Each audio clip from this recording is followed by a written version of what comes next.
अवघे माझ्या मागी मागी आज देतो पोट भरी पुरी म्हणाल थोरी हळू हळू चाला हळू हळू चाला कोणी कोणाशी न भुला आज देतो पोट भरी पुरी म्हणाल तोवरी तुका मनी सांडा घाटे तुका मनी सांडा घाटे तिने नका भरू पोटे आज देतो पोट भरी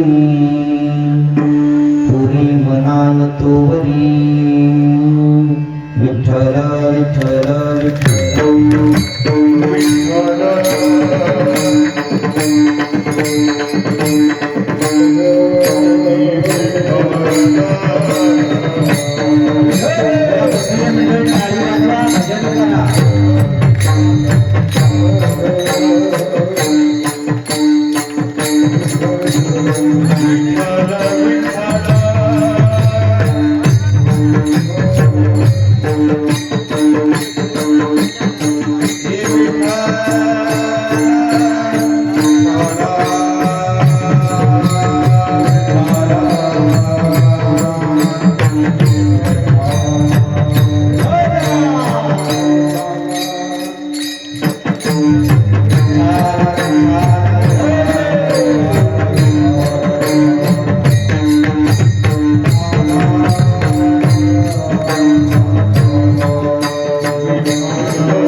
नृत्या वरं पुंडरीकाय दातु मुनींद्रे समागत्य तिष्ठानतमानंद कंदो परब्रह्मलिंगम मधी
त्यांच्या कृपादाने कधीचा विस्तार भावाजी सर्वदास तुका अलंकापुरी रम्य सिंहासनस्थो पदं भुज तेजस्पति प्रदेशं विधिंद्रादिदेव सदा स्तूयमानो समाधिस्थो मूर्तिमय ज्ञानदेवं नमो ज्ञानेश्वर निवृत्ति उदारा शोकांगिवा मुक्ताबाई नम त्रिभुवन पावनी दत्रय जननी देवाची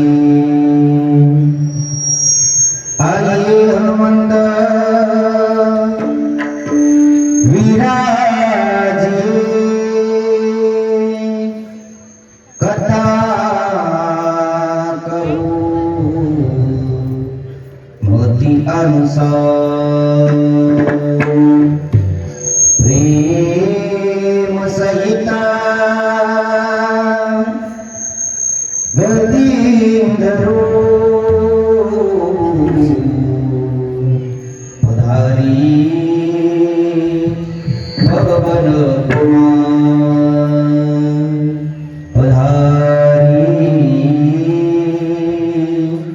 भगवन कुमार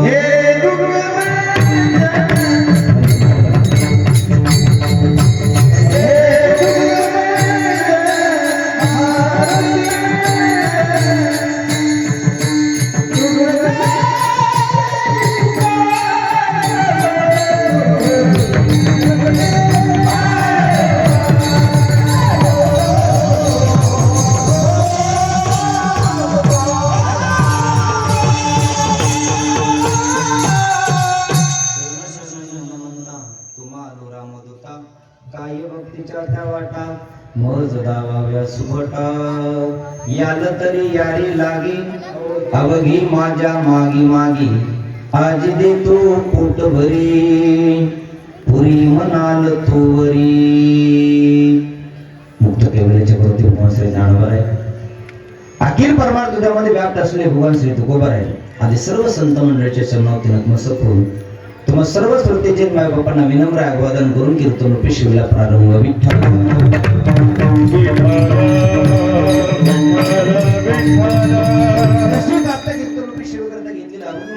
महान भगवत भक्त वारकरी साम्राज्याच्या कलशस्थानी विराजमान असणारे भगवान श्री तुकोबराय यांचा 4 चरणाचा काल्यापर प्रकरणातील अभंग आहे विठ्ठला भगवान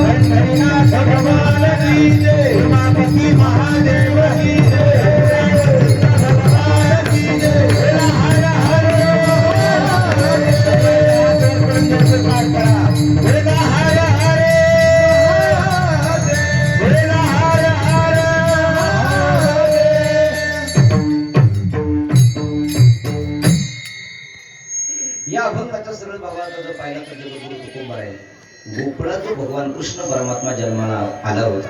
जो अवतीर्ण झाले होते भगवान कृष्ण परमात्मा, त्या कृष्ण परमात्म्याचं चरित्राचं गुणगान करत असताना पेंड्या, वडजा, वाकड्या, मधुसूदन, मधुमंगल या सगळ्या गोप बालकांना एकत्रित घेतलं आणि देव तो अखिल कोटी ब्रह्मांडाचा मालक कृष्ण परमात्मा गोपाळांना म्हणतो, याल तरी यारी लागी अवघी माझ्या मागे मागे माझ्या माग माग या.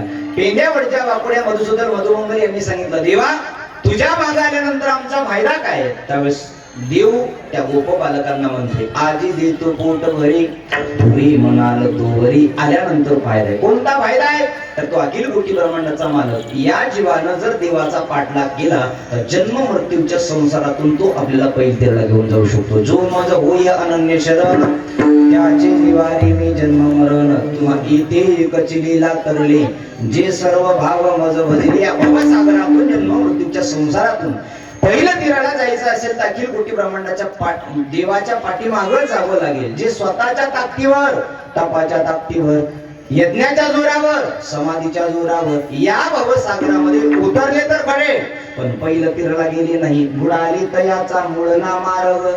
स्वतःच्या ताकदीनं तरुण जाणारा संसार आहे, पण परमार्थ करायचा आहे, भवसागर तरुण जायचंय तर फक्त त्याचा आशीर्वाद एक तर देवमान्य संतांचा लागतो, नाही तर देवाचा लागतो. विठ्ठल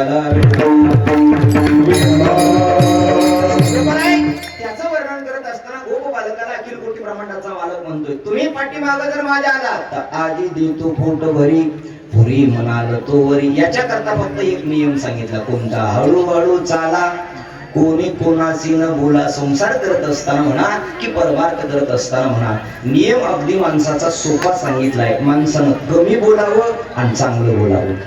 जास्त बोललं आणि वाईट बोललं तर माणसाला आवडत नाही. कमी साच आणि मवाळ, मिथली आणि रसाळ, शब्द जैसे कल्लोळ अमृताची किंवा सहज बोलणी, हितोपदेश आणि करोनी सायास शब्दिती. आज तुकोबा आहे त्या गोप बालकांना देव सांगतोय त्याचं सूत्र, हे हळूहळू चाला आणि कोणी कोणाशी न बोला.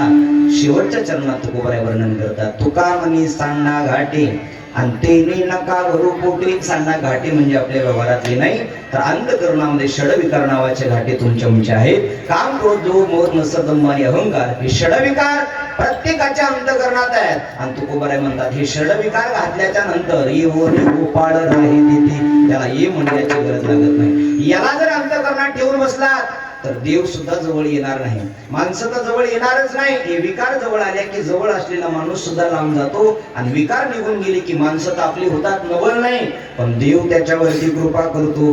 तुका म्हणे चित्त करारे निर्मळ आणि येवोनी गोपाळ राहे देते. म्हणतात तुका म्हणे सांडा घाटे तेने नका भरू पोटे. काय करतो मग? आजी देतो पोट भरी पुरी म्हणाल तू वरी. विठ्ठल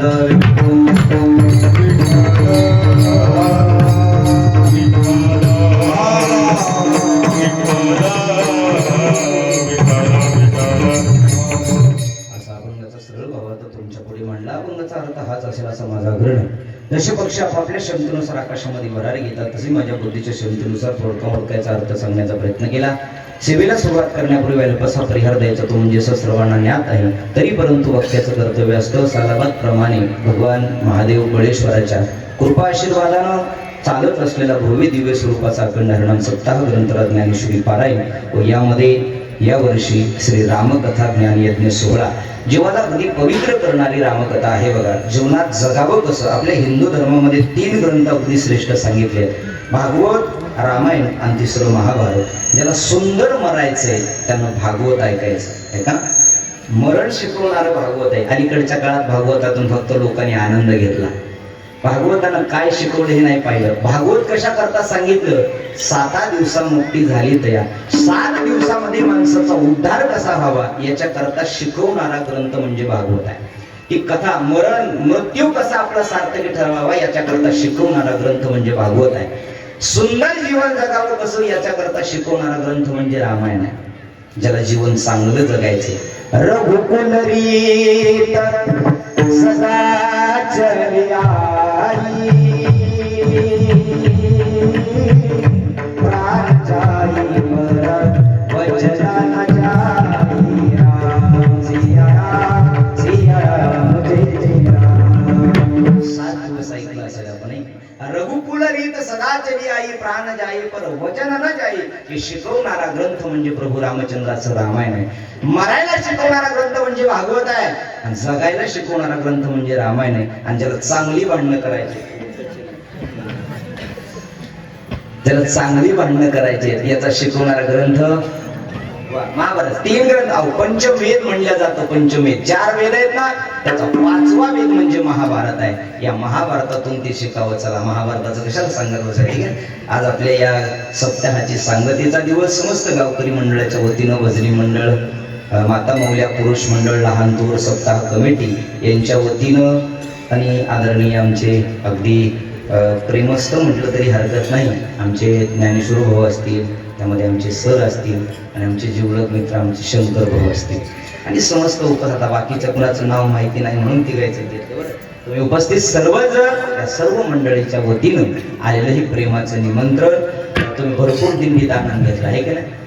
भरपूर दिंडीमध्ये सुद्धा आनंद घेतला. उपस्थित भजनी मंडळ मस्त काही पायामध्ये या वारकरी संतांच्या माता मावल्या पुरुष मंडळ, मृदंग वादक, बाहेर गावून आलेली, डिग्रसवरून आलेली सगळी मंडळी, पार्टीवरून आलेली सगळी मंडळी, आणखी आजूबाजूतून आलेली सर्व मंडळीला मनापासून धन्यवाद. उर्वरित जेवढा वेळ शिल्लक राहिलाय तेवढ्या वेळामध्ये भगवंताचं चिंतन करण्याचा प्रयत्न करू. 7 दिवस तुम्ही प्रभूचं चिंतन ऐकले, म्हणजे प्रभू रामचंद्राचं. अयोध्या झाली होती 7 दिवस आपल्या गावात, आणि आज गोकुळ करायचंय. अयोध्येतून निघायचे आणि कुठं जायचे? आज गोकुळात. गोकुळात नेण्याकरताच गोविंद आलाय. विठ्ठल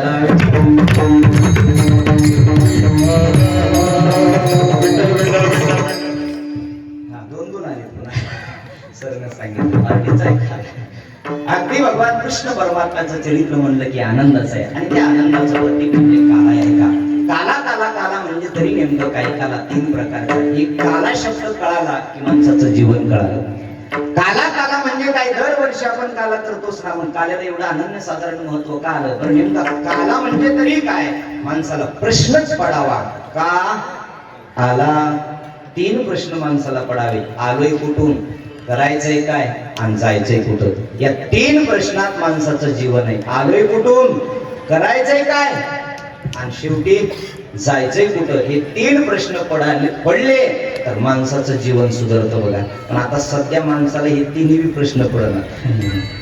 आलोय कुठून माहित नाही, करायचंय काय, काहीच करायचं नाही. करायचंय काय, दुसऱ्याचं चांगलं तर माणसाला होऊ द्यायचं. मग करायचं काय, काय करायचं, जायचंय कुठं हे बी प्रश्न नाही. आलोय कुठून? आलोय वैकुंठातून. मौनी वंशो जीवलोके जीवभूत सनातन मनसष्टांद्रियानी प्रकृतिस्थानी कर्षती. आलोय अखिल कोटी ब्रह्मांडाच्या मालकापासून, देवाचे अंश आहेत आपण, तिथून आलोय वैकुंठात. आल्यानंतर करायचंय तो अखिल कोटी ब्रह्मांडाचा मालक मिळवायचा आहे. इथं आल्यानंतर यातलं अंतिम सत्य जर काय असेल तर फक्त आणि फक्त देव मिळवून घ्यायचा आहे. इथं आल्यानंतर जर देव नाही मिळवला तर नाही तरी जन्माला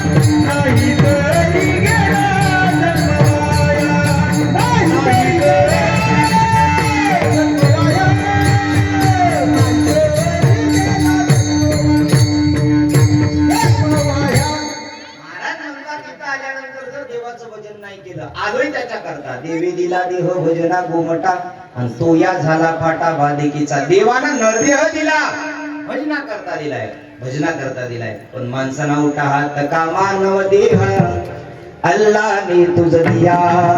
उठा हात का मानव देह अल्लाने तुझ दिया.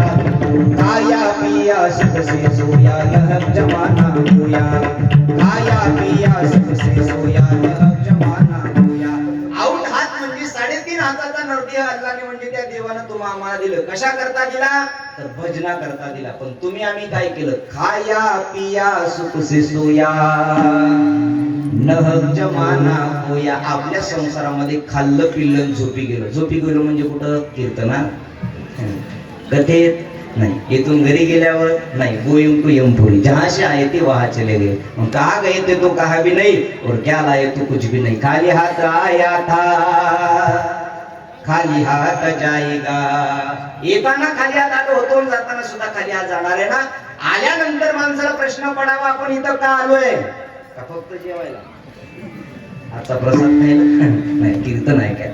आल्यानंतर प्रश्न पडावा की आपण इथं कशा करता आलोय, कशा करता देवानं पाठवलं असेल, कशा करता जन्म माणसाचा मिळाला. याच देही घडी देवाची भजन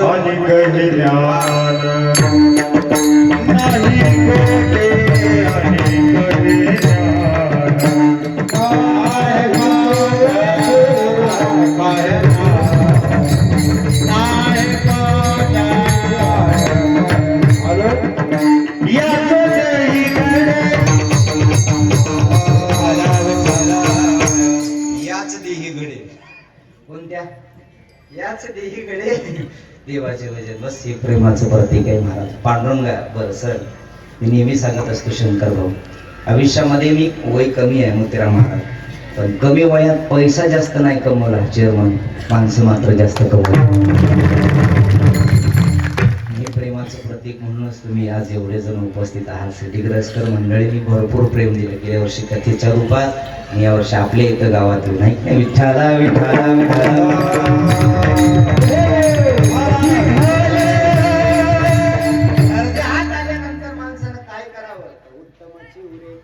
मागे गेल्यानंतर सुद्धा कुणीतरी आपलं नाव घ्यावं, असं माणसाने जगावं. नाही तर आहे तोपर्यंत आपलं गाव मरणाची वाट बघते. कशाला जगावं? जगायचं तरी कशाला? अख्खं गाव जर वाटत असेल, वाट पाहत असेल की हे गेलं पाहिजे, हे गेलं पाहिजे, तेवढ्या दिवस माणसानं जगायचं तरी कशाला? कशाला जगायचं? अहो, एकच दिवस वाघ होऊन जगण्यात मजा, एकच दिवस वाघ होऊन जगण्यात मजा आहे, असं म्हणतो बघा मित्र. ऐका, चालत असताना माणसाने असं चालावं की दिसल त्यांना रामराम घातलं पाहिजे. चालत असताना माणसाने असं चालायचं की दिसल त्यांना रामराम घातला पाहिजे. बसत असताना अशा ठिकाणी जाऊन बसायचे की 4 लोकांनी आपल्या जवळ येऊन बसलं पाहिजे. आणि मरताना असं मरायचं की ज्याला कळल त्याच्या डोळ्यातून खळकण पाणी. मृत्यूची घडी ती आहे, जीवन तो आहे.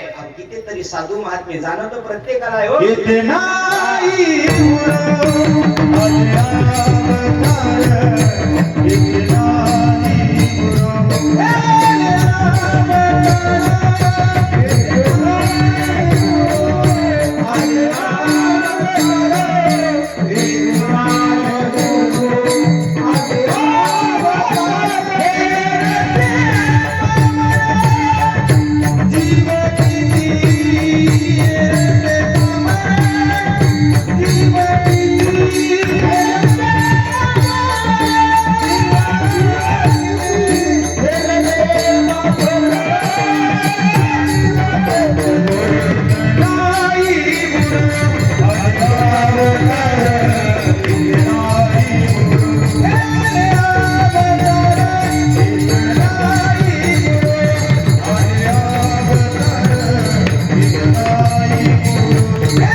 कशाला आलोय, कशाला आलोय, कुठून आलोय, जायचंय काय? महाराज, आयुष्यामध्ये माणसानं काय करावं राजूभाऊ? करायचं असेल तर माणसानं फक्त प्रेम कमावं. प्रेम जर माणसानं कमवलं तर माणूस उपाशी मरत नाही, कधीच उपाशी मरत नाही. ऐका, आता घडलेली घटना आहे. आपल्या महाराष्ट्र राज्याचे उपमुख्यमंत्री गेले ना, उपमुख्यमंत्री साहेब ज्या दिवशी गेले ना, अख्ख्या महाराष्ट्रानं हळहळ केली. माणसाचं जीवन असं असावं, साधू मरण कसा पावतो, योग पुरुष कसा मरण पावतो. ज्ञानोबरायानं ज्ञानेश्वरीत ओवीत वर्णन केले बघा.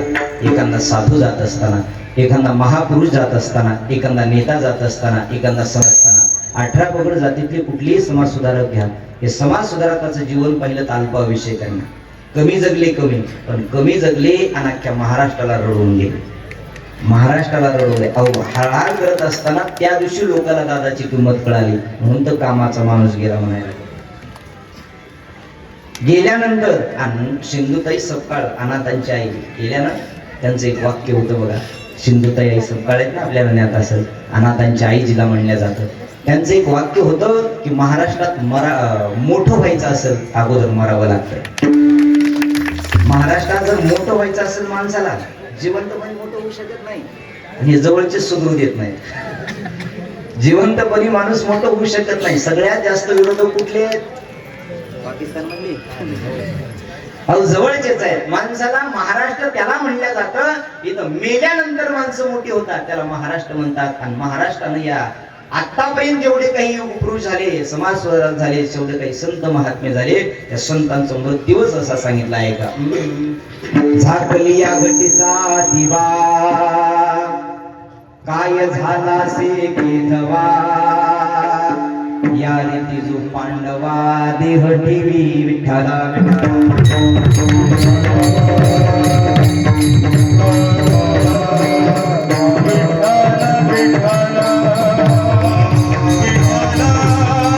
माझ्या वजनापेक्षा जास्त झाली.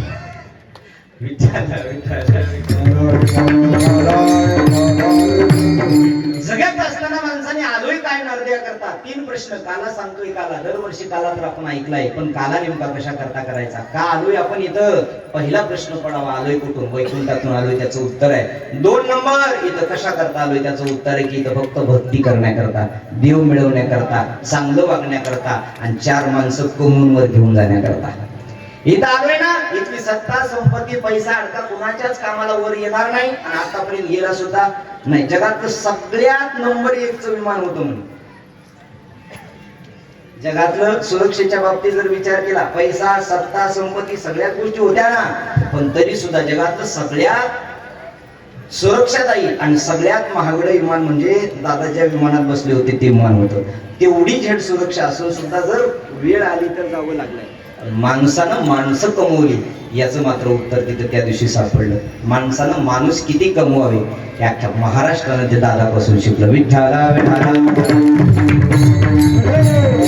आलोय कशा करता, फक्त देवाचं भजन करण्याकरता. देवी दिला देह भजना घोमटा, आणि तू या झाला पाटा भादिकेचा. देवानं सुंदर हात पाय दिले, इंद्रिय हात पाय कान डोळे मुख बोला, या वचन दिले सुजोडसी नारायण नासे जीवपण भवरोग. भजन करण्याकरता आलोय. दुसऱ्या जन्मात भजन करताही येत नाही, कथेला जाता येत नाही, कीर्तनाला जाता येत नाही. फक्त याच देही घडे, दुसरीकडे नाही. असं कधी ऐकलंय गावातली सगळी गाढवं एकत्रित झाली तिने रामकथा ठेवली? झालंय असं? अहो कुठं झालं नाही, भविष्यात कधी होणार? अजिबात होणार नाही. माणसालाच कळतं. अहो माणूस कुणाला म्हणायचं? ज्याला पाप पुण्य कळतं, ज्याला सुख दुःख कळतं त्याला माणूस म्हणतात.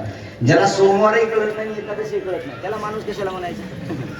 माणूस त्याला म्हणतात ज्याला सुख दुःख कळतं, ज्याला चांगलं वाईट कळतं, संत कळतात, विवेक कळतात, समाज सुधारक कळतात, यांना संत महात्मे म्हणतात, त्याला माणूस म्हणतात. ऐका, मग आलोय नाही तर कशा करतात? फक्त देवाचं भजन करण्याकरता, नरदेह दिलाय त्याला त्याच्या करता. आणि जायचंय कुठं? तर पुन्हा वैकुंठाला जायचं. ऐका, आलोय वैकुंठाहून, करायचंय वैकुंठाधिपती सोयरा, तो देव अंतकाळीचा सोयरा.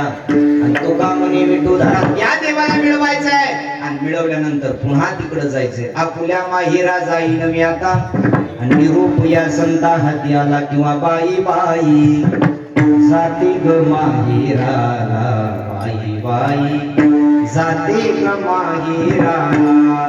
ओ माझ्या मुळाच्या घराला, ओ माझ्या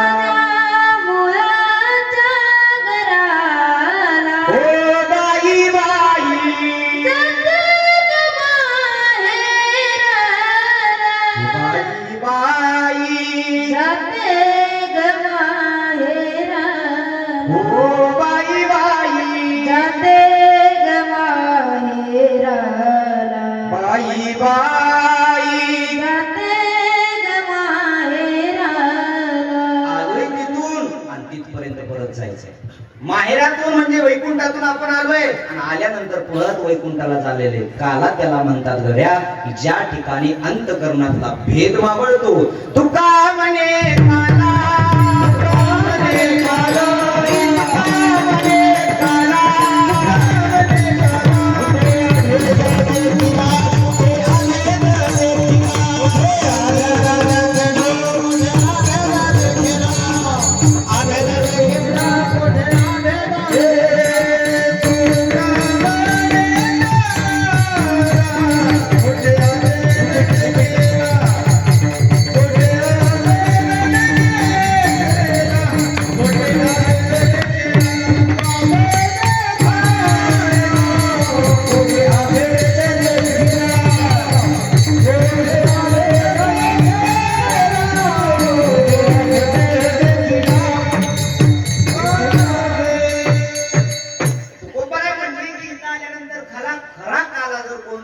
तर तुका म्हणी काला आणि पोटे अभेद देखीला अंतकरणातला भेद निघून गेला. मी जीव आहे आणि तो परमात्मा आहे. हे भेद ज्या दिवशी मावळून जातो त्या दिवशी जीवात्मा आणि परमात्मा हे एकच आहे.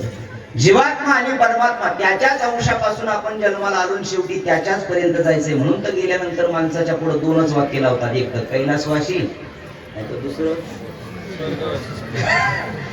एक तर कैलासाला जावं लागेल भोलेनाथाकडे, नाही तर दुसरं वैकुंठाला जावं लागेल. म्हणजे आलोय वैकुंठाहून आलोय कैलासाहून परत तिथपर्यंत जायचंय. तर माणसाला प्रश्न पडावा की काला नेमका करायचा कशाचा. काला तुकोबारायनं 3 प्रकारचा सांगितला. दही भाताचा खिचडी काला, दही आणि भाताचा एक खिचडी काला, दुसरा हरिनामाचा खिचडी काला, दुसरा देवाच्या नावाचा आणि भक्ताचा खिचडी काला, आणि तिसरा अगदी श्रेष्ठ आहे तुका म्हणे काला आणि कोठे वेद देखीला. एक वाक्य सांगतो पुढे चलतो. तुम्ही आम्ही आलोय देवाला मिळवण्याकरता आणि देव मिळवून या जीवनाचं सोनं केलं की याचं सार्थक झालं. विठ्ठला विठ्ठला विठ्ठला. काही माणसाला प्रश्नच पडत नाही की आलोय कुठून आणि जायचंय कुठून. एक जण एसटी स्टँडला गेलं, बस स्टँडला सर, आणि बस स्टँडला गेल्याच्या नंतर कंडक्टरला ते गाडीत चढलं. गाडीत चढल्यानंतर कंडक्टर म्हणला बोला कुठलं तिकीट द्यायचंय. ते म्हणला कुठलं बी द्या. काय म्हणला कुठलं बी द्या. कंडक्टर म्हणला गाडी कुठं बी जात नाही, तुला कुठं जायचंय. ते म्हणला हे गाडी जाईल तिथं जायचंय. म्हणला उतरायचं कुठं. तुम्ही थांबवताल तिथं. उतरायचं कुठं माहित नाही, जायचं कुठं माहित नाही. आणखी सोपं सांगतोय का. एक माणूस रस्त्यावर बसला होता शंकर भाऊ, आणि रस्त्यावर बसले असताना त्यानं हातात वीट घेतली, वीट आणि दगड फोडू लागला. कशानं. झोपले का तुम्ही. वीटनं दगड फोडू लागला. एक शहाणा माणूस रस्त्यावरून जात होता. ते म्हणा काय वेळ आहे का काय, जरा डोकं वापरलं, निघून गेला. ते त्यानं वीट फेकून दिली, वीट फेकून दिली, डोकं वापरायला लागला. डोकं फुटलं, सर पळत गेले. सर म्हणले बस गाडीवर, करून गेला दवाखान्यात नेतो. करून गेला दवाखान्यात नेलं. डॉक्टरला म्हणजे लवकर पट्टी करायला. डॉक्टर म्हणजे नेमकं झालं कशामुळं. ते जे फुटलं होतं डोकं, ते म्हणलं काय सांगू, रस्त्यावर बसलं होतं आणि विटानं दगड फोडू लागलो. डॉक्टर म्हणलं जरा डोकं वापराव का. ते म्हणला ते वापरलं म्हणून तर तुझ्या पैसे आला, नाही तर तुझ्या पैसे नाही. ते काय करत लागले असते. विठ्ठला माणसाच्या जीवनामध्ये आलोय कुठून काही लोकांना घेणं देणं नाही, जायचंय कुठं काही लोकांना आवड. माणसं जगतायत असे आहे की सध्या कुणाला मरायचंच नाही. पण जीवनातलं अंतिम सत्य जर काय असेल तर ते मृत्यू आहे. मग काला काला करायचाय म्हणजे नेमका काय करायचंय. नरदे हात आल्याच्या नंतर त्या अखिल कोटी ब्रह्मांडाच्या मालकाला जवळ करायचं, त्याचं वजन करायचं, आणि या नरद्या तुका म्हणे जन्मा आल्याची सार्थक विठ्ठलाची एक देखया. विठ्ठला या कार्याचं वर्णन करत असताना साधू संत महात्म्याने असं सांगितलंय, देव मिळवायचा आहे ना तर एका दिवसामध्ये सुद्धा देव मिळतो. अहो दिवस सोडा, 1 तास उरला खटवांग रायासीन भाग्य कैशी दशा प्राप्त झाली. एका तासामध्ये खटवांग नावाचा राजा झाला. त्या खटवांगाला देव मिळवून घेतला. कोण खटवांग. रामायणात ऐकलं असेल. खटवांगाचा दीर्घ भाऊ झाला, दीर्घ भाऊचा आज झाला, आजचा दशरथ झाला. म्हणजे दशरथ राजाच्या 4थ्या पिढीमध्ये अगोदर हे खटवांग नावाचे राजा झाले. आणि या खटवांगाला एका तासामध्ये देव प्राप्त झाली. एका तासात देव मिळवून घेतला. तसा आता आपल्याकडे 1 तास राहिला नाही. 1 तास त्याच्याकरता राहिला होता, आपल्याकरता अर्धा पाऊण तास राहिला. आपल्याला अर्ध्या पाऊण तासात भगवान कृष्ण परमात्मा मिळवायचे आहे का. या कार्याच्या दिवशी साधू संत महात्म्याने असं सांगितलंय, बाकीच्या गोष्टी सांगण्यापेक्षा एकच करा. चरित्र ते उच्चारा,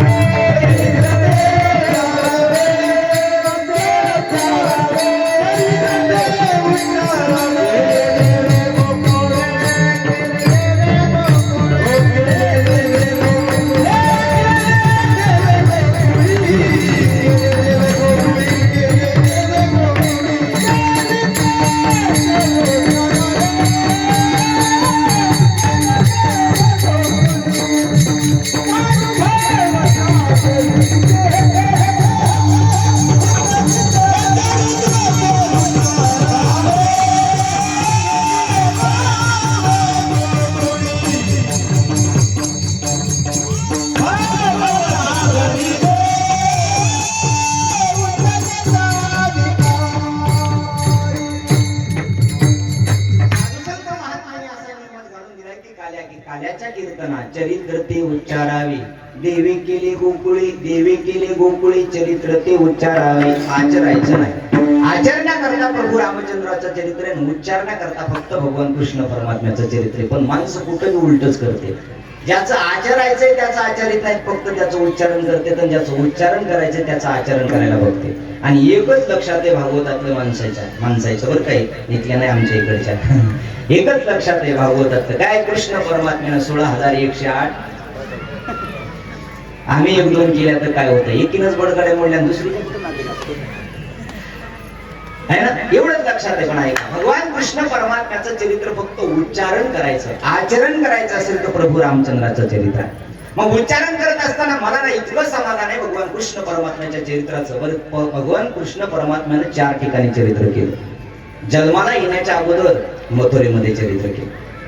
जन्माला येण्याच्या अगोदर 8 वर्ष 8 मुलं जन्माला येण्याच्या अगोदर वसुदेव देवकीला कारागृहात टाकायला होतं, म्हणजे मथुरेत चरित्र केलं. 2 नंबरला वृंदावनात केलं, 3 नंबर गोकुळात केलं आणि 4 नंबर द्वारकेला केलं. गड्यांनो, राजा किरी झाला आणि कृष्ण सिंहासनी बसला. 4 ठिकाणी केलं. पण त्यापैकी साधुसंत महात्म्याने असं सांगितलं की आनंद देणारं चरित्र जर भगवान श्रीकृष्ण परमात्म्याचं कुठलं असेल तर ते फक्त गोकुळातलं. कारण गोकुळातला कृष्ण परमात्मा हा अगदी लहान होता. निरागस बालक जसा असतो ना तसा तो बालक होता. त्याच्यामुळे त्याचा मनाला समाधान देणारं आणि आनंद देणारं चरित्र आहे. विठ्ठला साधुसंत महात्म्याने सांगितलंय ते चरित्र उच्चारायचं. भगवान कृष्ण परमात्म्याचा जन्म वसुदेव देवकी कारागृहामध्ये कंस राजानं टाकलं आणि कंस राजानं टाकल्यानंतर 1 मुलं झाली. वेळ कमी असल्यामुळे 6 मारी दुराचारी 6 मुलं मारले. 7वा भगवान शेष भगवंताला सांगितलं चला आपल्याला अवतार धारण करायचा.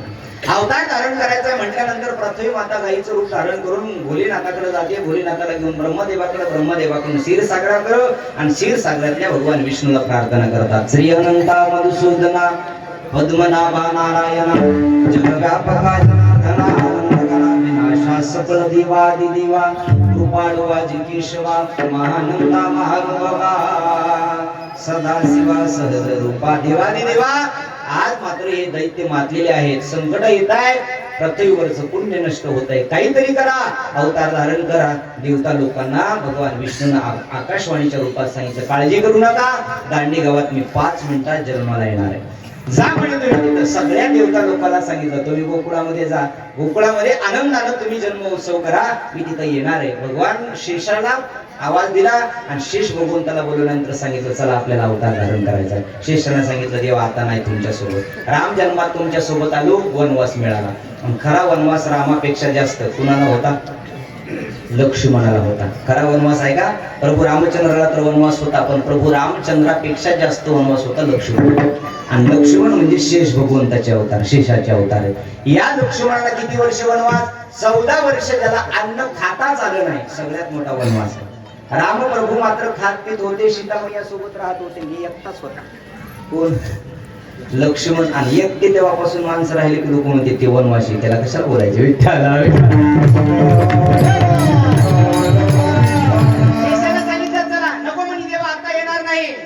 देव महाराज चतुरातो शिरोमणी गुण लावण्याची खाली हात जोडले सांगितले एक काम करा. त्यावेळेस तुम्ही लहान झाला होतात ना, मी मोठा भाऊ झालो होतो ना, आता तू वडील, आता तू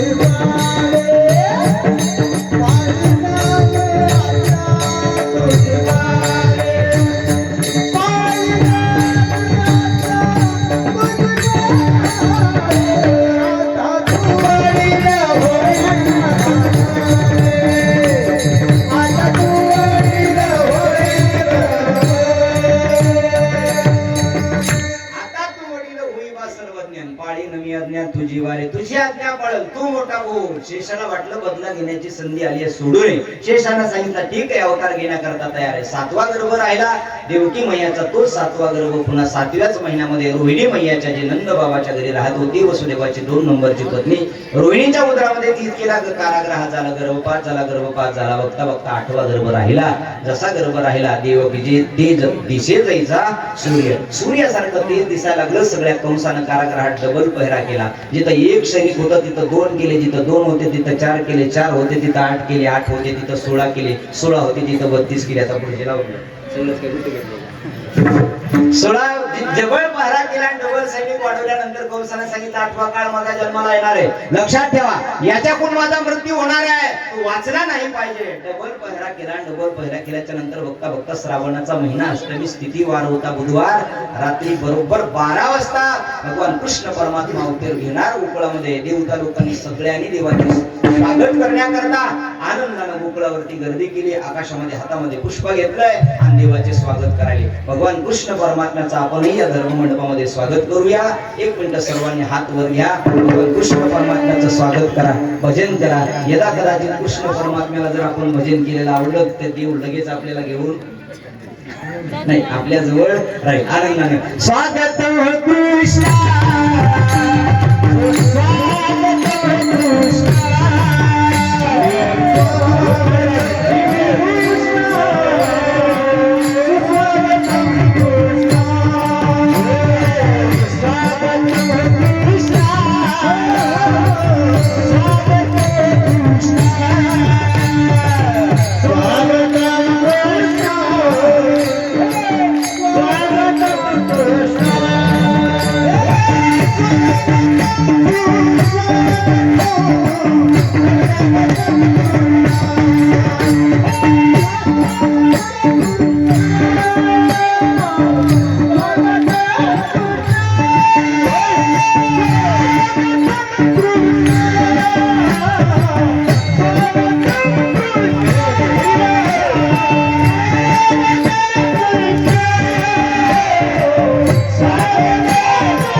स्वागत केलं. मध्यरात्री 12 वाजता भगवान कृष्ण परमात्मा प्रगट झाली.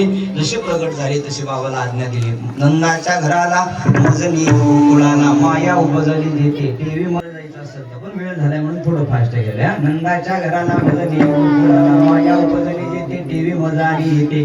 घेऊन गेले महाराज. जात असताना सगळं पहिरा होता. वसुदेवानं सांगितलं देवा सांगणं इतकं सोपं आहे, सांगणं सोपं आहे, पण जात असताना आमच्या हातात का बेड्या घातलेल्या आहेत. कारागृहाला कुलपै कंसानं डबल पहिरा केलाय आणि अशा अवस्थेत कसं जायचं. त्यावेळेस देवानं सांगितलं काळजी करू नका, फक्त मला आपलंसं करा.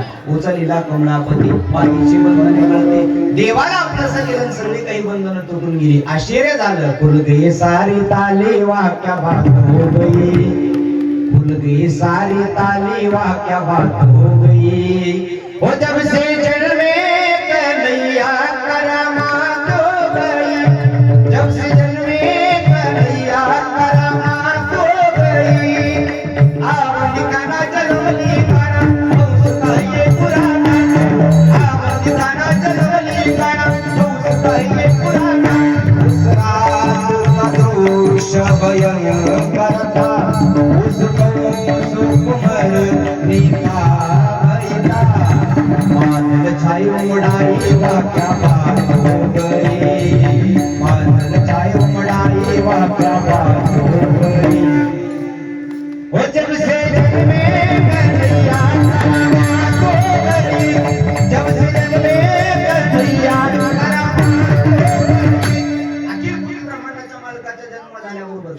म्हणजे चमत्कार झाला. कोणता चमत्कार झाला?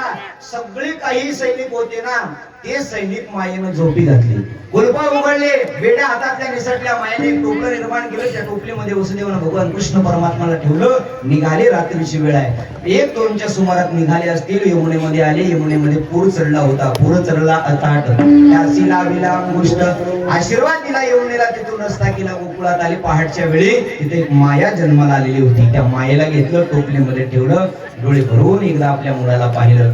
जगाचा नियंता आहे, ब्रह्मांडाचा चालक आहे. अंतःकरणात त्याची मूर्ती साठवली, ती मायेला घेतलं आणि परत कारागृहात आले. कारागृहात आल्याबरोबर सकाळच्या वेळी रडे माया करी एकांत नामा म्हणे उठतीत होतं. जे काही मायेनं झोपी घातलेले सैनिक होते ना, या मुलीच्या रडण्याचा आवाज ऐकू आला. आवाज ऐकू आल्याबरोबर सगळेजण उठले. 8वा काळ जन्माला आला, 8वा काळ जन्माला आला. मारा कंसाला सांगा लवकर. कंसाच्या कर्णावर बातमी पडली, तर एका सैनिकाने असं सांगितलं, कंसराजे, ते मुलगा नाही तर मुलगी आहे. मुलगा नाही तर मुलगी आहे. कंसानं विचार केला की मुलगी असो की मुलगा असो, वसुदेव देवकीची 8वी संतती आणि ती मला मारणार आहे, तर तिला ठेवायचं नाही. ऐका बरं का, इतका गोड भाव आहे. तिला ठेवायचं नाही. कारागृहात आला, जसे 6 मुलं मारली होती तसं हिला मारणार. एवढ्यामध्ये हातात धरलं, गरगर गरगर फिरवलं, शेणेवरती आपटणार. एवढ्यामध्ये हातातून निसटली चतुर्भुज.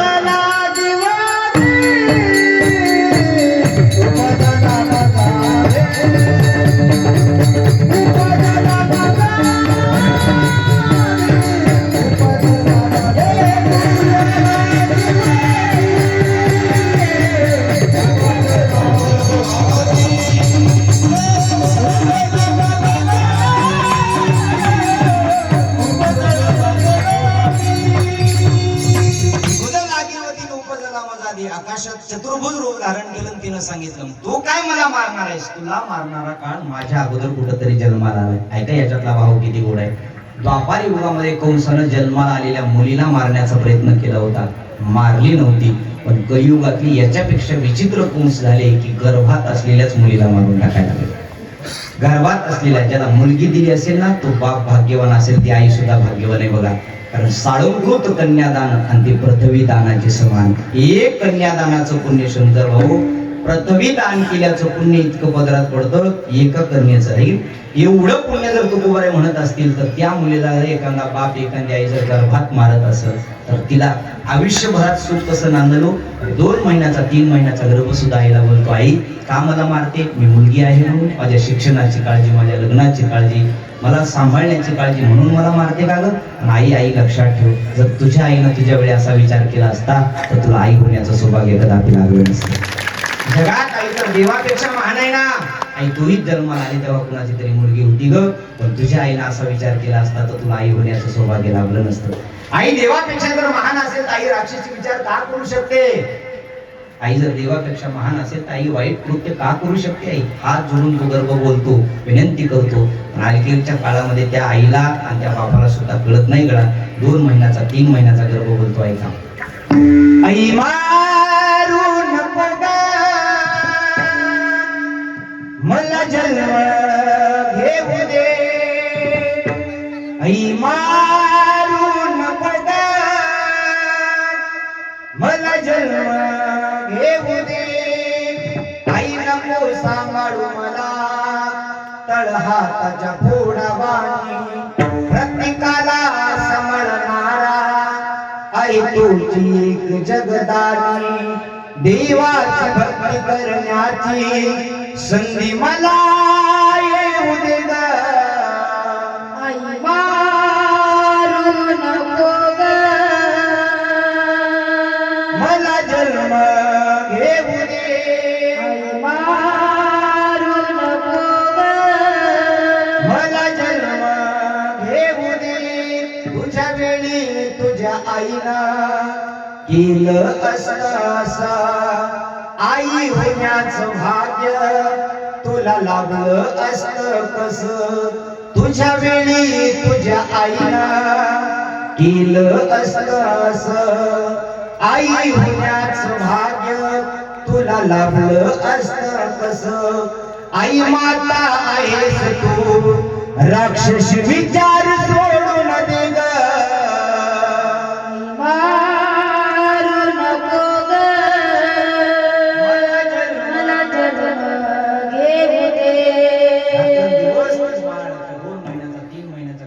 आईला बोलतो गड्या आपण कलियुगातल्या माता माऊलीला कळत नाही आज जी प्रत्येकावर वेळ आली आहे का प्रत्येक माणसा आज संकटात आज प्रत्येकाला एकच धारणा आहे सर की आमच्या पोराला पोरगी भेटत सगळ्यात मोठं संकट आहे कलियुगातलं आम्ही जर तिथं जाताना आनंद भाऊ तिथं लोक म्हणतात महाराज आहे का बघा तिकडे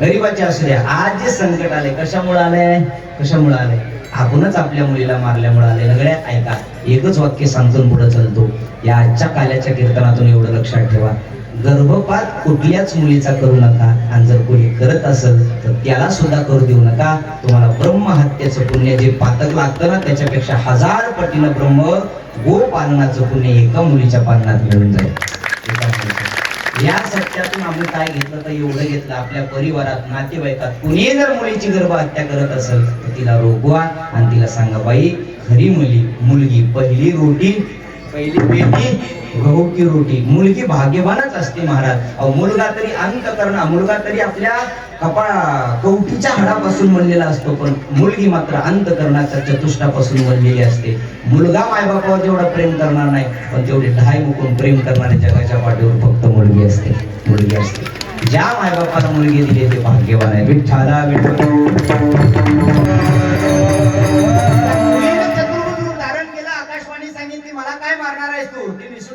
आणि इकडे कंस राजाने बैठक बोलवली सगळ्या राक्षसांना सांगितलं आहे का माझा गाळ कुठं तरी जन्माला आलाय जो कोणी त्याला मारेल मी त्याला अर्ध राज्य बक्षीस देऊन टाकल सगळे राक्षस बोलायला लागले चर्चा करायला लागले जो काळ जन्माला आल्याबरोबर इथून निघून गेला असेल तर तो किती ताकदवान असेल कोण मारायचं एकही पुरुष मंडळीपैकी मामा उठला नाही एक मावशी उठली भांडीला वाजली उदना मावशी उठली आवाज दिला ए राजा मी मारते तुझ्या काळाला म्हणल्याबरोबर सगळ्यांनी मागं वळून पाहिलं तिच्याकडे बघितलं हसू लागले म्हणजे तिच्याकडे बघून हसू लागली कारण ती दिसायलाच एवढी सुंदर होती कधी आंघोळ केली आणि एवढी सुंदर असताना हसायला लागली ना हसता सगळे हसल्यावरती म्हणली काय हसता माझ्याकडे बघून दिसतंय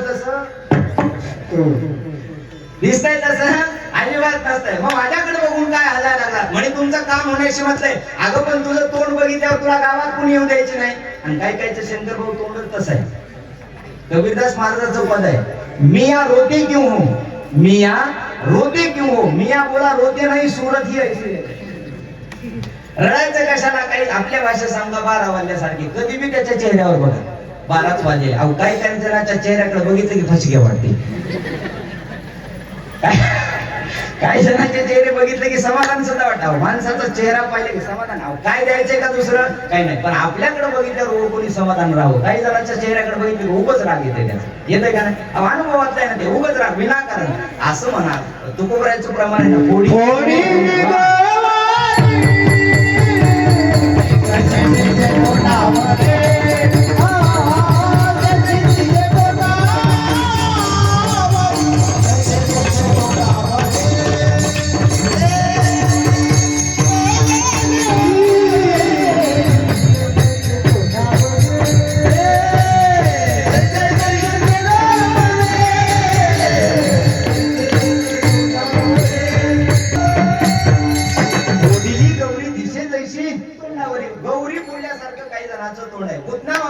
काळजी करू नका माझ्या चेहऱ्याचा विचार अगं पण मारणार कसं म्हणजे ऐका रात्रीच तो जन्माला आलाय ना मी सुंदर स्वरूप धारण करेल माझ्या स्तनामध्ये काळकुट्ट नावाचं विष परिधान करेल या ब्रज 84च्या कोसामध्ये जे काही बालक जन्माला आले त्या प्रत्येकाला ते विष पाजून मारून टाकल सगळ्यांना युक्ती पटली एवढं लक्षात ठेवा मथुरा नगरीतून ही पुतना मावशी गोकुळात मुलं मारण्याकरता निघाली इकडे पहाटच्या वेळी गोकुळात काय झालं सगळ्या गोळांनी एकूण मित्राला चर्चा करायला लागली पहाटची वेळ झाली झाल्यावर सुनंदा नावाची बहीण होती नंदबाबाला ती उठली सुनंदा उठल्यानंतर नंदबाबाला राज दरवाजे उघडे पाहिले तिला वाटलं काय घडलं असेल एवढ्या पहाट तर कोणी उघडत नाही पुन्हा दरवाजा उघडा ठेवला असेल यशोदेच्या महलात गेली तर यशोदा मैया मात्र गाढ झोपलेली आहे आणि तिच्या शेजारी एक मुलगा खेळताय तिने आवाज दिला आपल्या मोठ्या भैयाला नंदबाबाला भैया सुनो मोठ्यानं आवाज द्यायला लागले भैया कुठे आहेत 4 सैनिक पळत आले म्हणे काय झालं ओरडायला एवढ्या सकाळी म्हणे भैया कुठे आहेत म्हणे गाईची धार काढण्याकरता गेले गाईच्या गोठ्यात गेली भैयाला सांगितलं भैया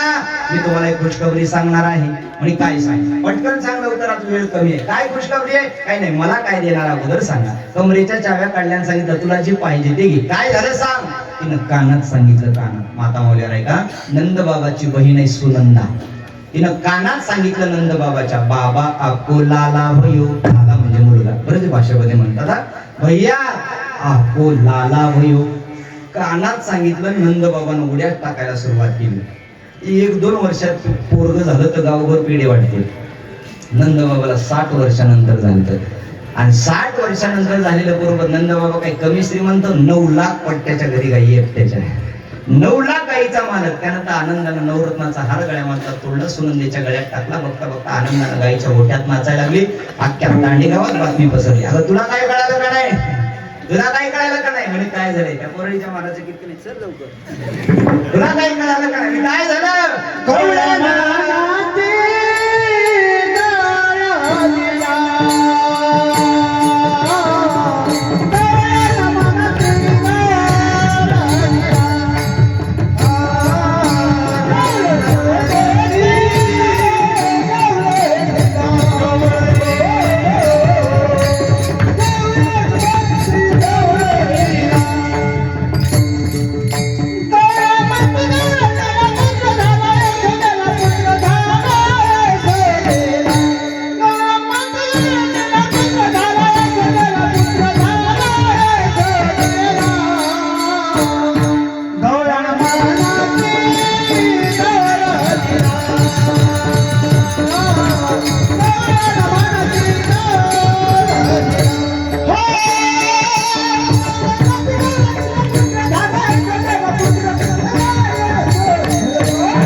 तुला काही कळालं का नाही, जगात सगळ्यात फास्ट नेटवर्क दोनच आहेत. जगात सगळ्यात फास्ट नेटवर्क दोन आहेत, एक ईमेल आणि दुसरा फिमेल.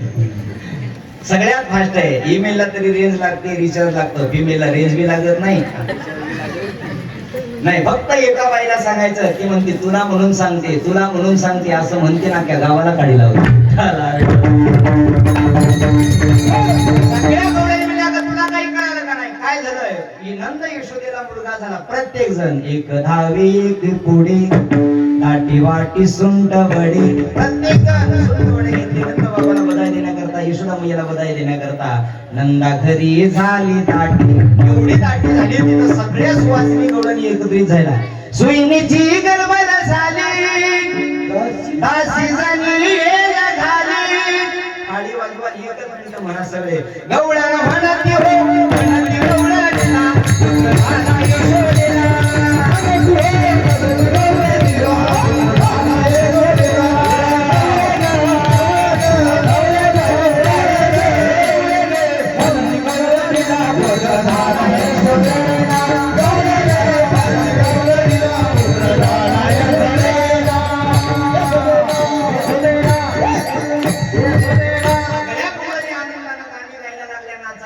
नंद बाबाच्या घरी आज अखिल कोटी ब्रह्मांडाचा मालक जन्माला आलाय. नंद घर आनंद भयो, जय कन्हैयाला आलं की आनंदाने गाणे गायला लागल्या, नाचायला लागल्या. नाचता नाचता बघता बघता 2-4 दिवस निघून गेले. 6व्या दिवशी पूतना मावशी आली आणि वेळ कमी असल्यामुळं कृष्ण परमात्म्यानं तिला मारून टाकलं.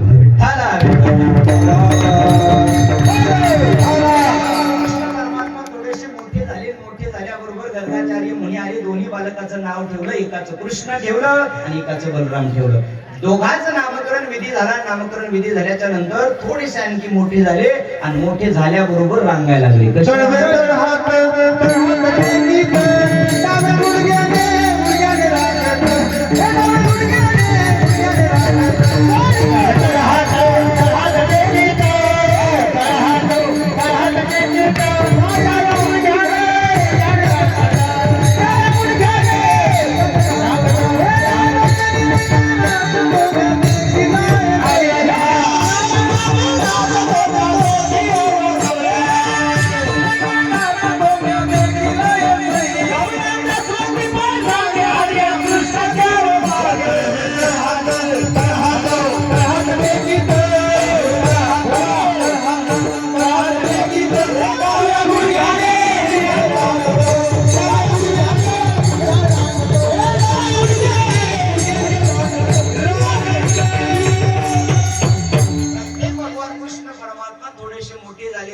रांगाय लागली रांगता रांगताच रांगत रंगणी सोरीवर दोन्ही धावली धरती घोडणी सगळ्या गोप बालकाला गावातल्या एकत्रित केलं भेंड्या वडज्या वाकुड्या मधुसूदन मधुमंगर या गोप बालकाला एकत्रित केलं आणि गोप बालकाला एकत्रित केल्याच्या नंतर आनंदानं कृष्ण परमात्म्याने सांगितलं का रे तुम्ही सगळे असे वाळून गेलेलेच आहेत सगळे असे वाळून गे तुमच्या घरी खायला मिळत नाही का एक बी नाही आमच्या माधवभाऊ सारखं हा सगळे वाळून घे खायला मिळत नाही का हा खायला मिळत नाही का तुमच्या घरी खायला मिळत नाही का म्हटल्यावर कृष्णाला पेंड्या वडज्या वाकोड्या मधुसूदन म्हणतात कृष्णा आमच्या घरी दही दूध तूप लोणी सगळं रे पण आमची आई देत नाही खायला आमच्या घरी ताकाची सरोवर आमची आई काय करते आमचं दूध ताट डेअरीला ताक आमचं दूध डेअरीला असतंय ताक आमच्या आम्ही सगळे ताकावरचे पैलवान आहे मग ताकावरचे पैलवान असल्यावर कुठं आणि त्याच्यासारखे होणार आहेत एक जण मला म्हणला महाराज तुम्ही 5 वर्ष झाला असेच दिसता वाढली की नाही आणि खराब की झालं काय म्हणजे असंच कसं काय दुसरा शेजारी उभा टाकला होता ते म्हणला सुधारण्याकरता घरच खावला कधी काय माणसं माहिती सांगता येत नाही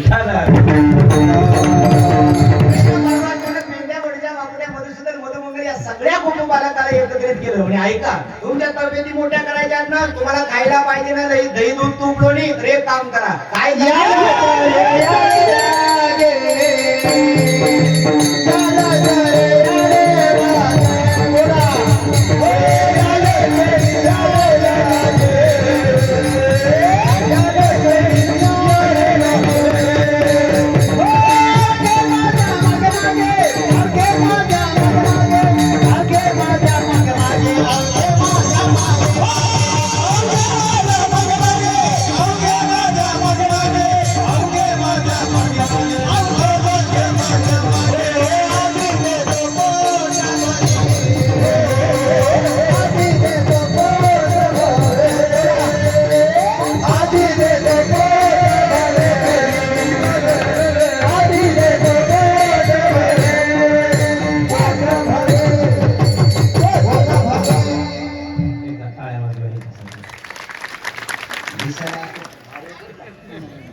सगळ्या गोप बालकाला सांगितलं तुम्हाला खायला पाहिजे ना एक काम करा यार तरी यारी लागे आणि अवघी माझ्या मागे मागे काय करतो आधी देतो पोटभरी पुरी म्हणाल तोरी याच्याकरता हळूहळू चाला कोणी कोणाशी न बोला त्याच्याकरता तू का म्हणे सांगा घाटे तिने नका बरो पोटे विडोपा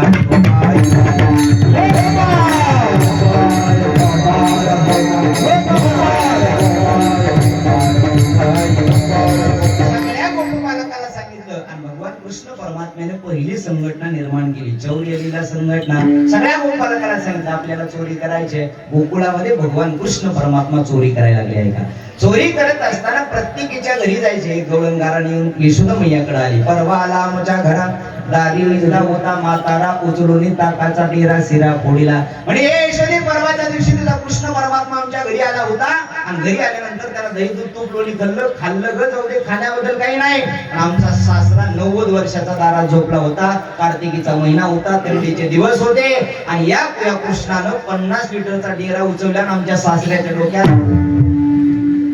आमच्या सासऱ्याच्या डोक्यात टाकला अगं थंडीचे दिवस गार झालेलं त्याला गॅसवर बसलं तरी त्याची थंडी गेली एवढं तुझं पोरग खोडकर पण यशोदा मैया म्हणले माझं पोरग खोडकर नाही आणि काही वाक्य खरी आई सख्खी आई आपल्या पोराला कधीच खोडकर म्हणत नाही तिलाच आई म्हणते आपल्या लेकराला खोडकर म्हणत नाही आपलं लेकरू आगाव आहे तिला वाटतच नाही ते रोज जरी नालीत पडून आला तरी सांगते माझा वाप कसा यायला हो माझी पुण्याजवळ कथा होती सर आणि एक जणाच्या घरी चहा घ्यायला गेलो चहा घेत असताना तिला 8 वर्षानंतर मुलगा झाला होता आणि ती म्हणली महाराज मला 8 वर्षानंतर लेकरू झाले म्हणजे चांगले आनंद येत आहे ती म्हणा बघा दारात बसलंय त्याच्याकडे मी पाहिलं सर तर गंगा यमुना वाहत होत्या इकडून काय फरकांडे होते इकडून काय फरकांडे होते सगळ्या नाकावर माशाचं मोहळ बसलं होतं आणि ती बाई म्हणाली बघा माझा सोन्या कसा बसलाय मी म्हणलं चहा पिऊस तर तिथंच बसू दे कसलंही असलं तरी आपल्या आईला ते लेकरू घ्यावी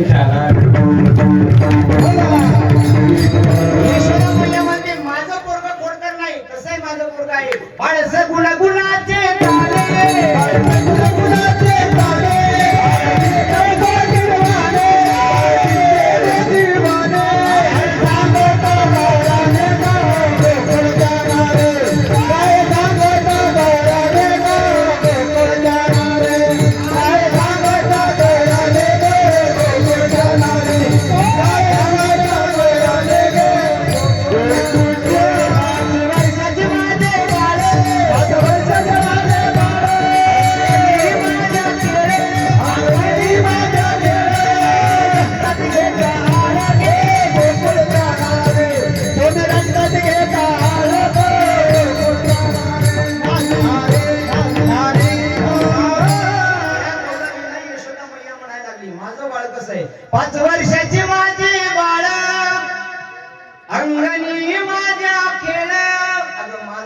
5च वर्षाचा आहे आणि 5 वर्षाच्या पोराला कुठं 50 लिटरचा डेरा उचलतं का?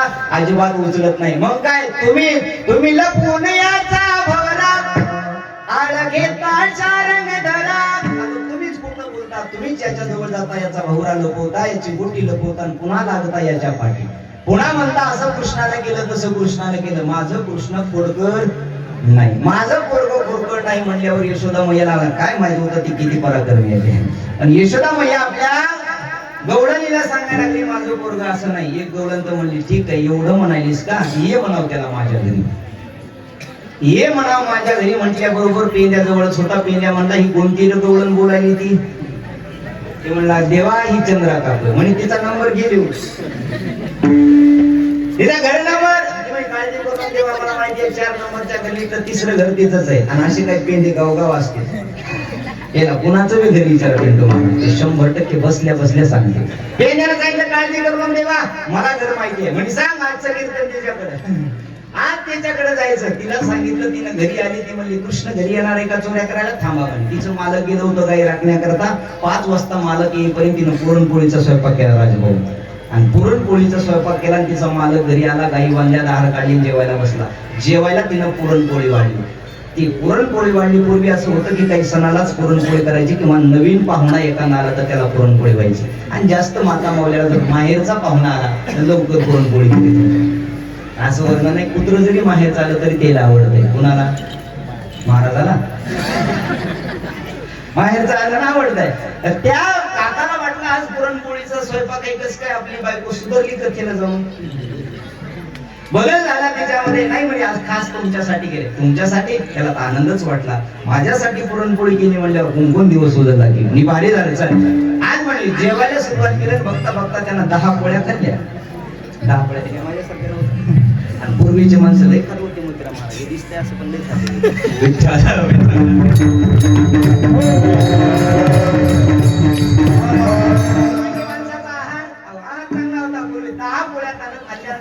खाल्ल्याच्या नंतर त्यानं सांगितलं म्हणे आता मस्त जेवण झालं. म्हणे मस्त जेवण झालं ना, एक काम करा. म्हणे काय करायचंय? आज रात्रभर आपल्याला जागायचंय. ते म्हणलं 10 पोळ्या खाऊन रात्रभर कशाला जागायचंय? काही नाही म्हणे त्या कृष्ण परमात्म्याला मी आपल्या घरी चोरी करण्याकरता बोलवलंय. कृष्ण येणार आहे चोरी करण्याकरता. तो अखिल कोटी ब्रह्मांडाचा मालक येणार आहे आणि तो येणार असल्या कारणानं आज तुम्हाला जागायचंय. विठ्ठला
महाराष्ट्राचं भूषणच केवळ हिंगोली जिल्ह्याच नाही. तुम्ही म्हणत असाल हिंगोलीत, आम्ही बाहेर राहून सुद्धा ज्यांचा आदर करतो आणि अगदी गोरगरिबाच्या मदतीला हात जाऊन. एक वाक्य सांगतो दादा, आपण आलात म्हणून.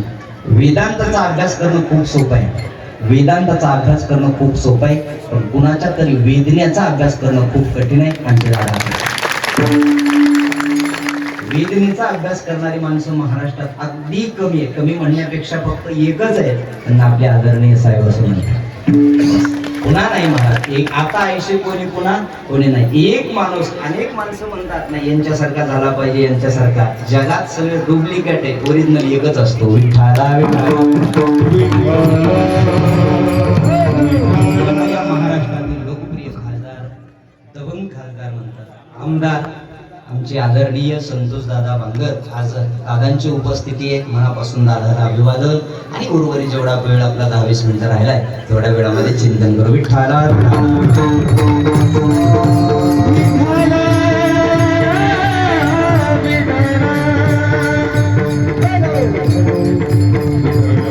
यशोदा मैया या चंद्रकाका काकूनं भगवान कृष्ण परमात्म्याला पकडण्याकरता सांगितलं आज रात्री आपल्या घरी तो चोरी करण्याकरता येणार आहे. काकानं सांगितलं असं कशाला केलं तू म्हणे काही हरकत नाही, पण सांगतो म्हणे आता एवढ्याच पोळ्या खाल्ल्यात आता मला जागणं होणार नाही. 12 वाजेपर्यंत मी झोपतो, पुन्हा नंतर तू मला उठव, मी जागरण करतो. त्यावेळेस काकीनं सुद्धा 2-4 पोळ्या खाल्ल्या. 2-4 पोळ्या खाल्ल्यानंतर ती काठी घेऊन हातात बसली आहे का, लक्ष द्या. हातात घेऊन बसली ना, हातात काठी घेऊन बसली. इकडे बरोबर 12 वाजता भगवान कृष्ण परमात्मा पेंद्या वडज्या बापुड्या मधुसूदन मधुमंगल या सगळ्यांना घेतल्या चंद्र काकूच्या घरी चोरी करण्याकरता निघाले. चोरी करण्याकरता निघाली. 12 वाजता काकाला मोसम मध्ये झोप आली. आणि झोपीचा गुणधर्म असा आहे, शेजारचा माणूस झोपला की शेजारच्याला झोप येते, म्हणून खानदानी ड्रायव्हर झोपणाऱ्या माणसाला पुढे बसू देत नाही. त्याला माहिती हे झोपल्यावर आपल्याला झोप लागलं ना, आपलं झोपले की सगळे झोपले, पुन्हा कुणाला जागे करायची गरज लागणार नाही. झोप लागली काकूला. बरोबर कृष्ण परमात्मा आले. दही दूध तूप काय खायचं ते खाल्लं जात असताना त्याने सांगितलं ही चंद्र काकू जरा आगाव आहे. आडनावाची नाही बरं, ही जरा आगाव आहे. पुन्हा म्हणे कृष्ण माझ्या घरी आलाच नाही. जाता जाता देवानं एक लीला केली. चंद्र काकूच्या वेणीची आणि काकाच्या दाढीची गाठ बांधली. दाढीची वेणीची गाठ बांधली. गाठ बांधल्याबरोबर कृष्ण परमात्मा पहाटच्या वेळी निघाले. पेंड्या वडच्या वाकड्या मधुसूदन यांना सगळ्याला सांगितलं उद्या गावात आपल्या नाटक येणार आहे. नाटक सगळ्यांनी सकाळी 11 वाजता रेडी राहायचं. इकडं पहाटच्या वेळ झाली. पूर्वी काकू लवकर उठायच्या. काकू आहे ना, पूर्वीच्या स्त्रिया लवकर उठायच्या. कशा करता तर दळण दळावं लागायचं. सुंदर माझे जाते गे फिरते बहुत ओव्या गाऊ कौतुके तू ये सासू आणि सासरा फिरतो तिसरा ओव्या गाऊ भरतारा तू ये रिवा विठ्ठला. रोज दळण दळावं लागायचं. दळत असताना त्या विठ्ठलाला आळवायच्या. त्यावेळेस आता मात्र काकू लवकर उठत नाहीत. काका लवकर उठतात, डबा घेतात आणि गिरणीला जातात. विठ्ठला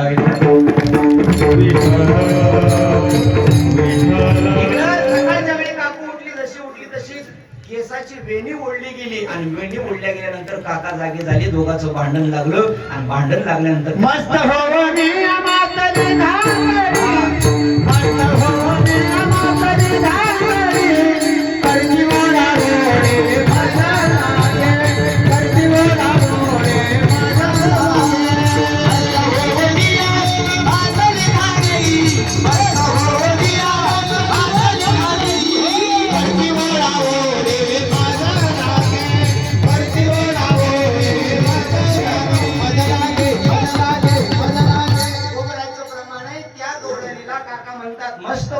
मातली दांगडीन करती ओढाओढी मज लागी. अगं आता 80 वर्ष वय झालं ना, आता कुठं दाढी ओढायची असते का.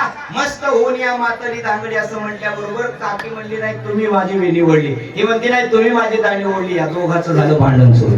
जसं भांडण सुरू झालं जाऊ दे म्हणे झाकली मूठ 1.25 लाखाची कोणाचं का असं ना, पण हे सोड लवकर सोड. ती म्हणली सोड नाही आता चला गाठ बांधली. आता एकट्या नाही चला म्हणली सोबत. पूर्वी लाईटची व्यवस्था नव्हती. देवळीत दिवे ठेवलेले असायचे.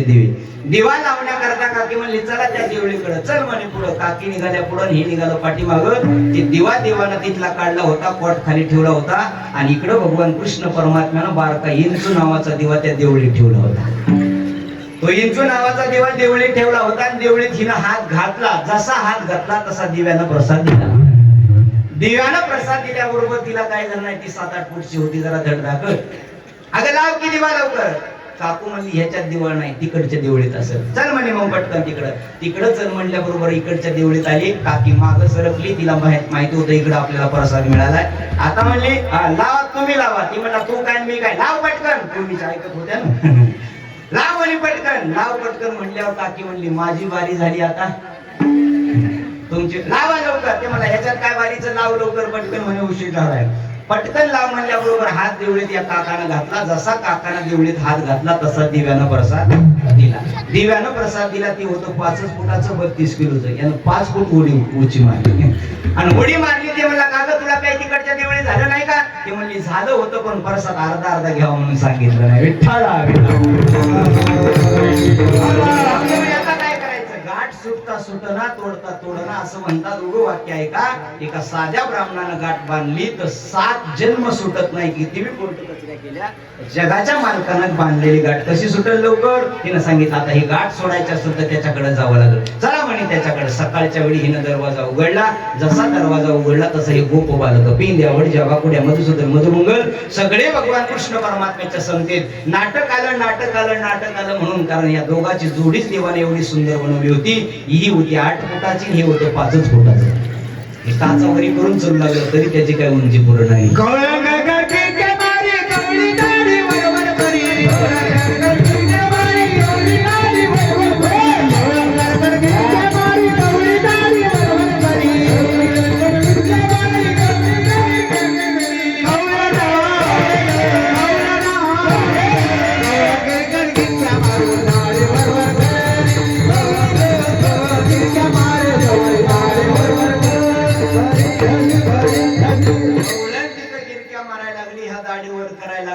आणि हे पोरं नाचायला लागले. पूर्वी काय रोड नव्हती. नाचता नाचता माती उडाली, या काकूच्या नाकात गेली. काकू शिंकली. जशी काकू शिंकली तसे काका पाठी. या दोघांचे दिंडी ज्ञानोबा तुकारामच्या दारात यशोदा मैयाकडे. यशोदेला आवाज दिला, ए यशोदे, अगं कुठे तुझं पोरग? ही गाठ आमची बांधली आहे सुटना. यशोदा म्हणली माझ्या पोराला गाठ बांधली नाही. कडेवर काकत बसलेली कृष्ण परमात्मा दिसले आणि कृष्ण परमात्म्याची दृष्टी पडल्याबरोबर गाठ सुटून गेली. यशोदा सगळ्या गवळणीला नाव ठेवत होती. तिला कळालं की आपलंच पोरग खोडकर आहे. कृष्ण परमात्म्याला विनंती कर, कृष्ण तुला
उठला माट तयाची फोडून कोरी. रागीट तुझा पितानंद मारतयाची आवून कोरी. कृष्णा तुला मी ताकीद करते, हरी कोणाच्या जागू नको. तुला मी ताकीद करते, हरी कोणाच्या जागू नको. सांगता सांगता यशोदा मैया कृष्णाला विनंती करायला लागली, पुढ्या नको करू माझे बाबा, पुढ्या नको करू माझे बाबा, पुढ्या नको करू माझे बाबा, नको करू माझे बाबा, नको करू माझे बाबा, पुढे नको करू माझे बाबा, पुढे नको करू माझे परमात्म्याला विनंती करते. बघता बघता गणपती बाप्पाला नवस बोलला. गणपतीला सांगितलं बाप्पा माझं पोरग काय असं ऐकत नाही, तुला नवस बोलते. काय नवस बोलते? 1000 मोदक वाटे म्हणे माझ्या पोरानं जर फोड्या बंद केल्या तर 1000 मोदक. ठीक आहे म्हणे, काय हरकत नाही. गणपती बाप्पानं नवस बोलल्याबरोबर कृष्ण परमात्म्यानं मनातले मनात ठरवलं आता 1 महिना फोड्या.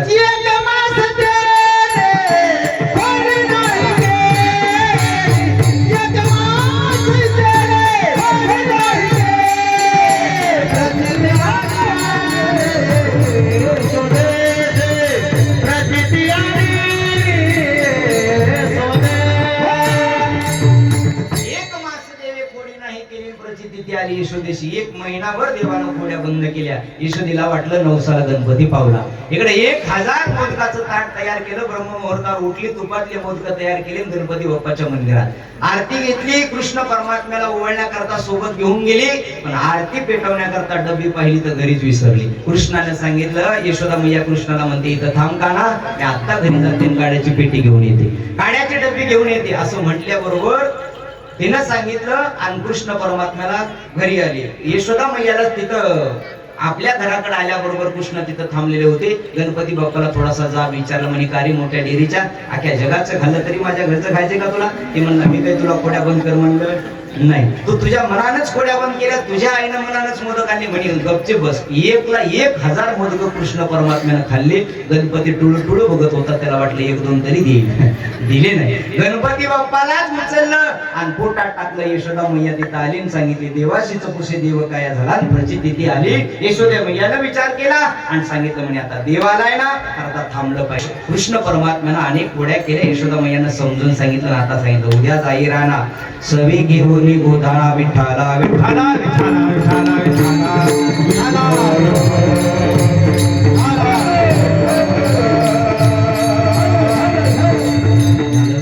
5-10 मिनिटात आपण थांबणार आहे. त्या अगोदर दादाला थोडस गडबड असल्या कारणानं यचोतीत सन्मान आपल्या इथं झाला पाहिजे. भगवान कृष्ण परमात्मा शेतात आले, काही राखण्याकरता गेले, काही चारायला रानात गेला. कृष्ण परमात्मा, या रे तुम्ही गायी घेऊन सारे गोपाळ रानात या. सगळ्या गोपालकाला एकत्रित घेतलं. आनंदानं खेळ खेळले. खेळ खेळल्यानंतर सांगितलं, खांदी वार पोटी गोक आय खेळा याचे सुख आता बस करा म्हणे.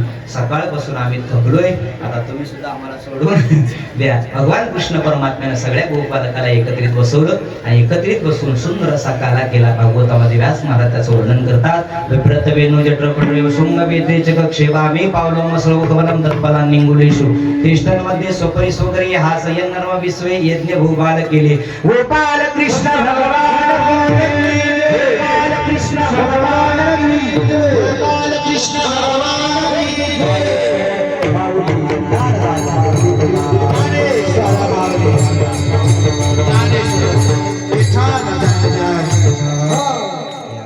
सेवा करण्याचं सौभाग्य लाभलं. 2-4 गोष्टी नेहमी बोलत असतो. आई वडिलांची सेवा करा. आई आहे तोपर्यंत आईची किंमत कळते, बाप गेल्यानंतर बापाची किंमत कळते. देशाविषयी धर्माविषयी जागृत राहा. ज्या छत्रपती शिवाजी महाराजांना आपल्या हिंदवी स्वराज्य दिलं, शिवाजी महाराज असतील 18 पगड जातीतले संत महात्मे आहेत. या संत महात्म्याला, युग पुरुषाला, समाज सुधारकाला कुठलीही जात नसते. चांगल्या कर्माला जात नसते, कर्म ही त्याची जात असते. कर्म श्रेष्ठ झालं की आता याती धर्म नाही विष्णुदासा आणि निर्णय येतो ऐसा. वेदशास्त्रात सांगितलेलं आहे, श्रुतीमध्ये सांगितलेलं आहे. एकदा का माणसाने कर्म, आज गेल्यानंतर सुद्धा छत्रपती शिवाजी महाराजाचं, छत्रपती संभाजी महाराजाचं नाव निघतं, कारण यांनी कर्म केलं ते देशासाठी, जगले ते दुसऱ्याच्या हितासाठी. जी माणसं दुसऱ्यासाठी जगतात त्यांचं नाव ईश्वर घेत असतो. दुसऱ्यासाठी माणसाने जगलं पाहिजे आणि दुसऱ्यासाठी जगलं केलं तुम्हाला असं म्हणतात ना बघा, या देशासाठी परवाना केली तनाची. छत्रपती शिवाजी महाराजांनी शंभू राजाला काय केलं आहे का? या देशासाठी परवाना केली तनाची. आठवण ठेवा शिवरायाच्या गुणाची, आठवण ठेवा शिवरायाच्या गुणाची, आठवण ठेवा शिवरायाच्या गुणाची, आठवण ठेवा शिवरायाच्या गुणाची. छत्रपती शिवाजी महाराज, धर्मवीर संभाजी महाराज, तो येऊन पुरुषाकरता हात वर करा. एक ताली वाजवा. काय केले या महाराष्ट्राच्या मातीमध्ये? या महाराष्ट्राच्या मातीमध्ये अनेक संत वीर जन्माला आले. एक ताळी.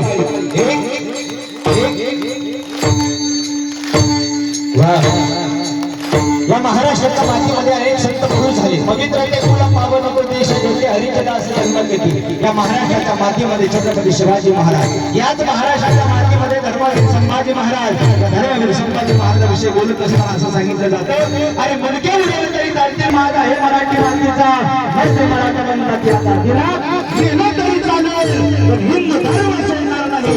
याच्याकरता छत्रपती संभाजी महाराज या देशासाठी परवान केली तनाची, या देशासाठी परवान केली तनाची. आठवण ठेवा शिवरायाच्या गुणाची, आठवण ठेवा शिवरायाच्या गुणाची, आठवण ठेवा शिवरायाच्या गुणाची, आठवण ठेवा शिवरायाच्या गुणाची. शिवाजी महाराजांना 18 पगड जातीतले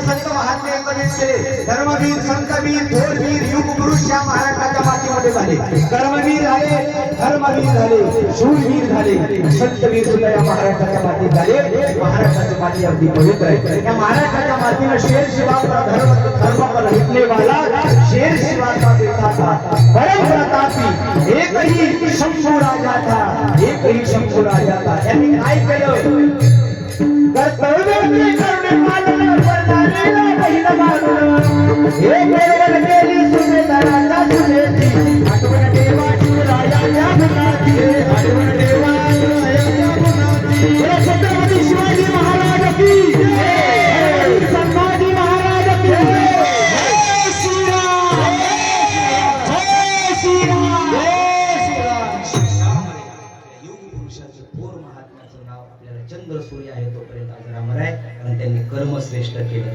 कर्मश्रेष्ठ झालं रे झालं की गेल्यानंतर सुद्धा उत्तमाची उरी कीर्ती मागे, कीर्ती अखिल कोटी ब्रह्मांडाचा मालक तो देव, संत, धर्म, योग पुरुष हे आपल्या कर्मानं श्रेष्ठ झाले. आणि त्याच कर्माचं प्रतीक म्हणून आपल्याच जिल्ह्याचे आमदार साहेब अगदी थोर लहान पुरुषाचा कोणीही असला तरी त्याच्या मदतीला जाऊन धावून जाणार. अर्ध्या रात्री सुद्धा सोशल मीडियाच्या माध्यमातून आम्ही खूप पाहिलं दादा, पण आज आमचं भाग्य की आज समोरासमोर भेट झाली.